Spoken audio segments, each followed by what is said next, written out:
ज़िंदगी में सब कुछ बहुत अच्छा चल रहा था, लेकिन फिर मेरी ज़िंदगी में एक तूफ़ान आया जिसने मेरा सब कुछ मुझसे छीन के ले गया। मेरा परिवार मुझसे दूर हो गया। दर्द और खौफ मेरी ज़िंदगी में आ गई।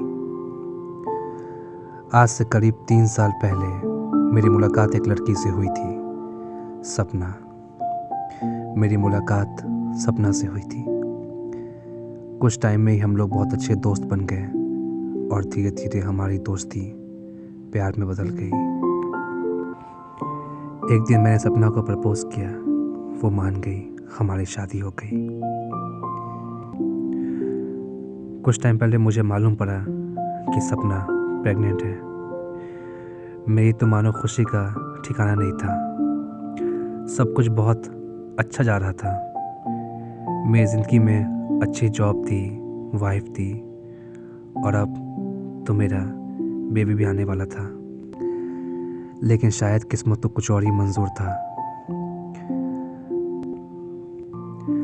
एक रात सपना की तबीयत बहुत ज़्यादा ख़राब हो गई।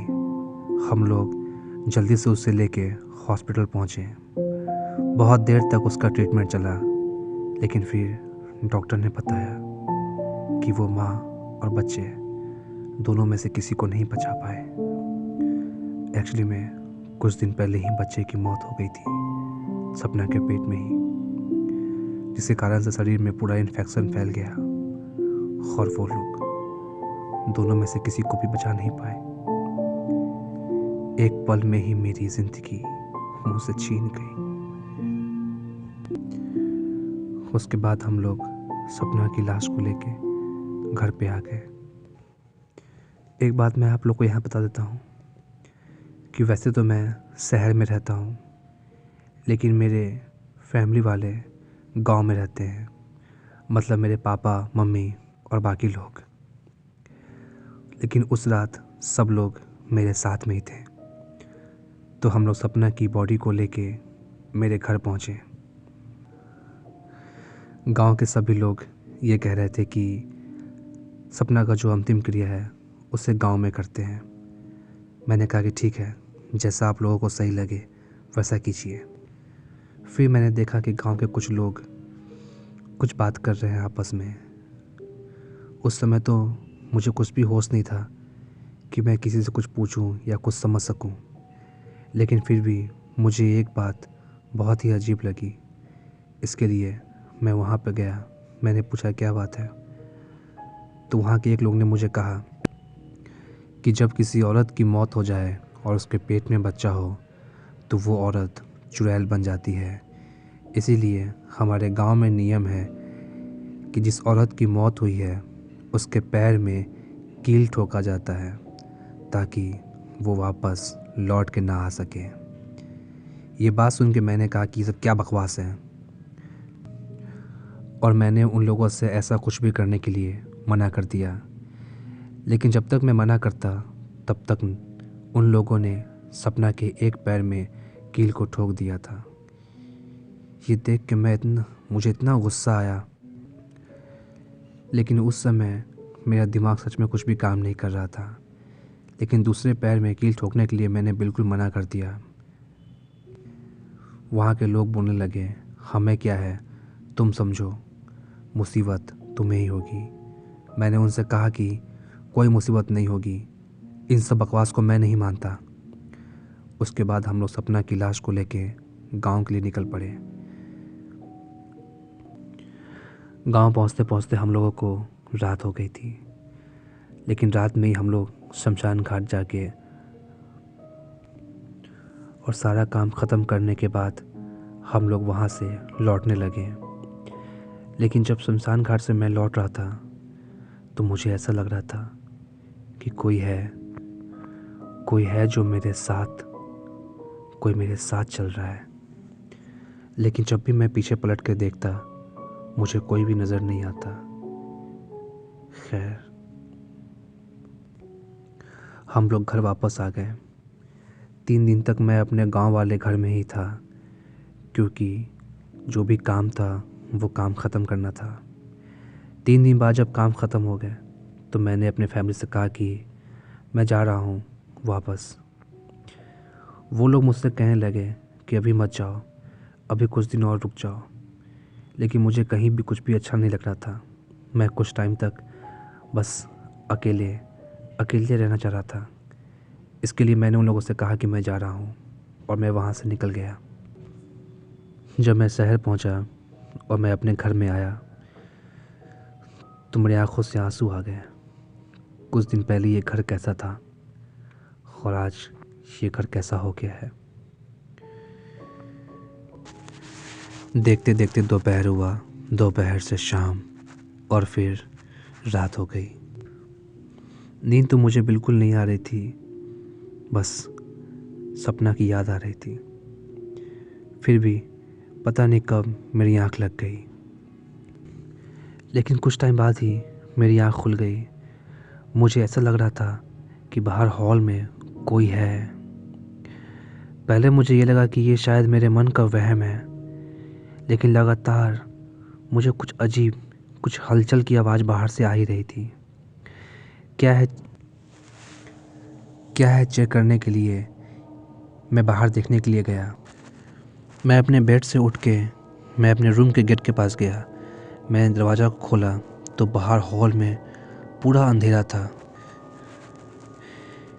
मेरे कमरे में भी अंधेरा था, मतलब कि उस समय उस फ्लैट में पूरा अंधेरा था। लेकिन जब मैंने गौर से हॉल में देखा तो मुझे ऐसा लगा कि हॉल में कोई है जो हॉल के बीचों बीच खड़ा है। मेरे फ्लैट का हॉल थोड़ा सा बड़ा है, तो मुझे ऐसा लग रहा था कि हॉल के बीच में कोई खड़ा है। मैं गौर से देखने की कोशिश कर रहा था, लेकिन अंधेरा बहुत ही ज़्यादा था। इसके लिए ठीक से मुझे दिख नहीं रहा था और वैसे भी मैं नींद में भी था। मैं अपने आँख को मल के देखने की कोशिश कर रहा था। तब मुझे लगा कि शायद कोई औरत बिल्कुल हॉल के बीचों बीच खड़ी है, क्योंकि मैं हल्के हल्के उसकी 2 आंखें देख पा रहा था। लाल कलर की थी उसकी आंखें। ठीक से देखने के लिए मैं अपने पॉकेट से फ़ोन को निकालने लगा, लेकिन मुझे याद आया कि फ़ोन तो मेरे बेड पे है। मैं जल्दी से बेड की तरफ गया और मैं फ़ोन लेके वापस आया। मैंने फ़ोन के फ्लैश लाइट को ऑन किया और तब मैंने देखा तो उस समय हॉल में कोई भी नहीं था। फिर मैं कमरे से बाहर आके हॉल में इधर उधर देखने लगा, लेकिन मुझे कोई भी नज़र नहीं आया। तभी मेरी नज़र नीचे ज़मीन पे गई और ज़मीन पे जो मैंने देखा वो देख के मेरे होश उड़ गए। ज़मीन पे मैंने देखा कि किसी इंसान के पैर का निशान है, लेकिन निशान में खून है। मतलब किसी के पैर का निशान था, जैसे मानिए किसी का पैर किसी खून के बाल्टी में डाल के और तब कोई आदमी चले, बिल्कुल वैसे छापते हैं खून के। लेकिन अजीब बात तो ये थी कि बस एक ही पैर के निशान थे, दूसरे पैर के नहीं। ये देख के मैं बहुत डर गया, क्योंकि मेरे फ्लैट का जो मेन डोर था वो तो लॉक था। फिर ये, और मेरे तो पैर में कोई भी चोट नहीं लगा है और आज मेरे फ्लैट में कोई आया भी नहीं था। फिर ये कैसे आ गया निशान? फिर भी मैंने ये बात किसी को नहीं बताई। मुझे लगा खामोखा लोग परेशान हो जाएंगे। उसके 1-2 दिन बाद तक तो मेरे साथ कुछ भी ऐसा नहीं हुआ, लेकिन फिर एक रात फिर से मैं अपने कमरे में सोया हुआ था कि मुझे बाहर फिर से किसी के रोने की आवाज़ आई मेरे हॉल से। इस बार मैं चुपके से उठ के मैंने अपने रूम का दरवाज़ा नहीं खोला और ना ही अपने कमरे की लाइट ऑन की। बस चुपके से मैं अपने रूम का जो डोर था, उसमें जो की होल होता है, मैं चुपके से की होल से बाहर की तरफ देखने लगा। हॉल में इस बार भी अंधेरा था, लेकिन इस बार बैल्कनी से थोड़ी थोड़ी सी रोशनी आ रही थी, बिल्कुल हल्की सी। मैंने देखा कि एक औरत मेरे हॉल में इधर उधर घूम रही है और सबसे अजीब बात, उसके पैर से एक अजीब आवाज़ आ रही थी, जैसे मान के चलिए कि उसने कोई लोहा का चप्पल पहना है। टक टक ऐसे आवाज़ आ रही थी। लेकिन उसके एक ही पैर से आवाज़ आ रही थी। वो औरत बिल्कुल मेरी वाइफ सपना की तरह लग रही थी, लेकिन मैं उसका चेहरा ठीक से देख नहीं पा रहा था, क्योंकि एक तो बाल उसके पूरे चेहरे के ऊपर थे और दूसरी बात इतनी रोशनी भी नहीं थी कि मैं उसके चेहरे को देख सकूं।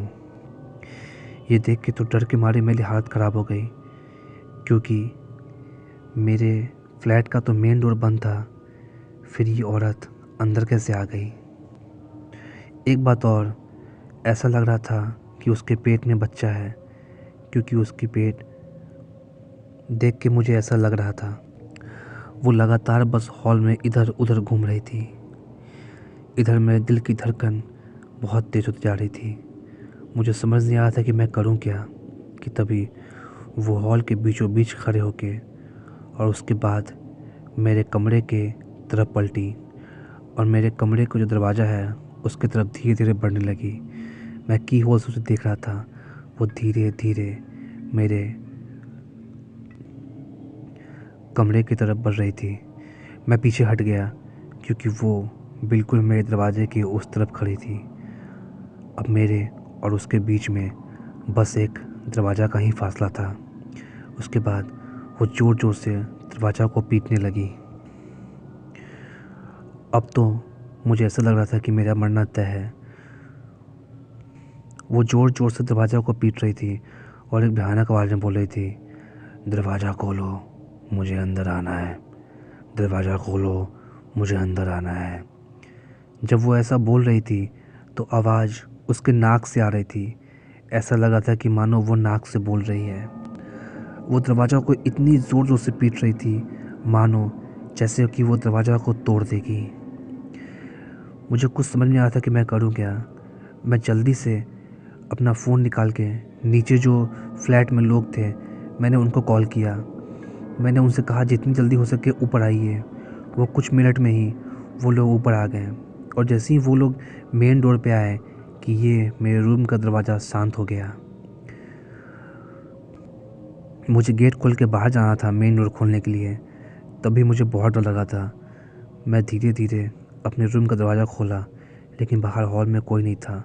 उसके बाद बाहर जाके मैंने मेन डोर खोला और मैंने उन पड़ोसियों को घर में बुलाया। उसके बाद मैंने सारी बात उन लोग को बताई। अगली सुबह हम लोगों ने सीसीटीवी कैमरा भी चेक किया, लेकिन उस कैमरे में ऐसा कुछ भी हम लोग को नज़र नहीं आया। खैर, अभी तो फ़िलहाल मैं अपने गांव आ चुका हूं और मैं अभी अपने गांव में ही हूं। पता नहीं ये क्या था और क्या हुआ था मेरे साथ, मुझे कुछ समझ में नहीं आ रहा है। कुछ टाइम बाद मैं उस घर में फिर से जाऊंगा। अगर कुछ भी मेरे साथ फिर से ऐसा होता है तो मैं आप लोगों को ज़रूर बताऊंगा। अगर आप लोग चाहते हैं कि अगर कुछ भी मेरे साथ ऐसा हो और मैं आप लोगों को बताऊं, तो आप लोग कमेंट बॉक्स में ज़रूर लिखें। दोस्तों, आज की वीडियो यहीं तक थी। और एक बात और, आप सभी लोगों को हैप्पी न्यू ईयर, और इस साल आप लोगों की ज़िंदगी में खुशियाँ आए और आप लोग खुश रहें, आपकी फैमिली भी खुश रहे, सब लोग खुश रहें। तो वीडियो आज यहीं ख़त्म होती है और मैं मिलता हूँ आप लोगों से अगले वीडियो में। तब तक अपना ख्याल रखें। Bye bye, take care.